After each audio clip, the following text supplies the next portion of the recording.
কিছু কিছু এক্সারসাইজ সংক্রান্ত জায়গা, যেমন ধরো জিম বা অ্যারোবিক সেন্টার বা জুম্বা ডান্স ক্লাস বা যোগা সেন্টার, এই সমস্ত জায়গায় শুধুমাত্র মানুষ কিন্তু রোগা হওয়ার উদ্দেশ্যেই যায় না। কিছু কিছু মানুষ এমন আছে যারা কিন্তু শুধুমাত্র ওখানে যায় নিজেদের শরীরটাকে যাতে ভালো থাকে, সুস্থ থাকে তার জন্য।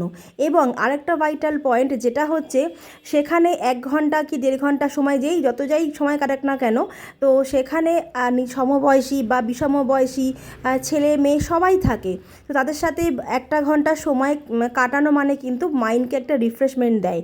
তো আমি কিন্তু এই ধরনের মানুষের মধ্যেই পড়ি।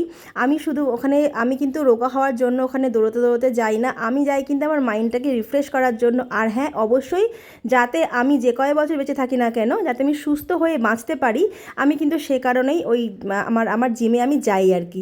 ঠিক আছে। অনেকের ধারণা আছে আবার যে আমরা তো যারা বাড়ির মহিলা, যারা হাউস ওয়াইফ, তারা তো ঘরের কাজ করি।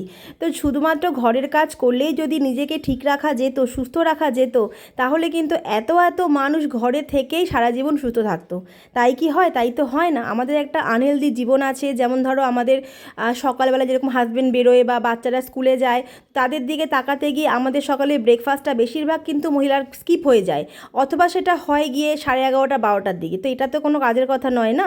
রাত্রেবেলা আগের দিন খাওয়ার পরে অত টাইম পেট খালি রাখাটাও কিন্তু খুব একটা ভালো কাজ নয়। তো এই জিনিসগুলো আমরা আমাদের মধ্যে কিন্তু কোনো সময় আনি না, ভাবি কি দূর বাবা এই পরে খাবো। এই পরে পরে করতে করতে আমাদের জীবনের যে সুস্থতা, সেটাও যে একটু একটু করে পরে পরে হয়ে যাচ্ছে, সেটা কিন্তু আমরা কেউ বুঝতে পারি না।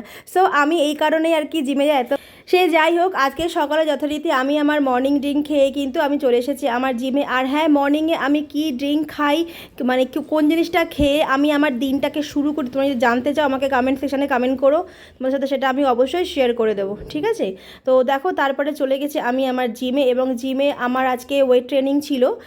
আর আমি যার কাছে প্র্যাকটিস করি সে হচ্ছে এই যে আমার পেছনে দাঁড়িয়ে আছে ট্রেনার, দেখতে পাচ্ছ, ওর নাম হচ্ছে সৌভিক। একটা বাচ্চা ছেলে, খুব অল্প বয়সী ছেলে একটা, যথেষ্ট সুন্দর করে আমাকে করায়। আমার বডি মানে যেটা প্রয়োজন, আমার বডির যেটা দরকার পড়ে, সেটা ও বুঝতে পারে যে না, দিদিকে এই এই জিনিসগুলো করালে পরে দিদির শরীরটা ঠিক থাকবে। ব্যাস, তোমার সাথে কথা বলতে বলতে এদিকে আমার এক্সারসাইজের পর্ব শেষ হতে আসলো। আর শেষে ছিল কিন্তু আমার ফ্রি স্কোয়াট, এটা আমি 40টা করে 2টো সেট কমপ্লিট করেছি। ঠিক আছে। তো চলো এইবার চলে যাব আমি সরাসরি বাড়িতে, আর তোমাদের সাথে শেয়ার করব যে আজকে আমার দুপুরের লাঞ্চ থালিতে কী ছিল, অর্থাৎ আজকে আমি কি দুপুরবেলা খাওয়া দাওয়া করেছি। আর হ্যাঁ, আমি কিন্তু ঘুরিয়ে ফিরিয়ে খাওয়া দাওয়া করি, ভাত রুটি সবই খাই। সব রকম খাবার আমার অ্যালাউ আছে, কোনো কিছু খেতে আমাকে বারণ করেনি, তবে সেটা একটুখানি হেলদি উপায়। ধরো একটু তেল মশলা কম দিয়ে বাইরের খাবারটা বন্ধ করে, ব্যাস এরকমই, আর কিচ্ছু নয়।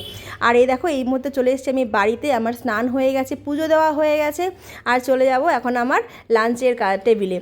তো এখানে রয়েছে অনলি ফর চিকেন আর ভাত। হ্যাঁ, চিকেনটা কিন্তু আমি বানিয়েছি একদম তেল মশলা কম দিয়ে। ঠিক আছে। তো আজকের ভিডিওটা এই পর্যন্তই রাখলাম। দেখা হবে আবার আগামী দিন। তোমরা সবাই পাশে থেকো, সাথে থেকো। চলো টাটা।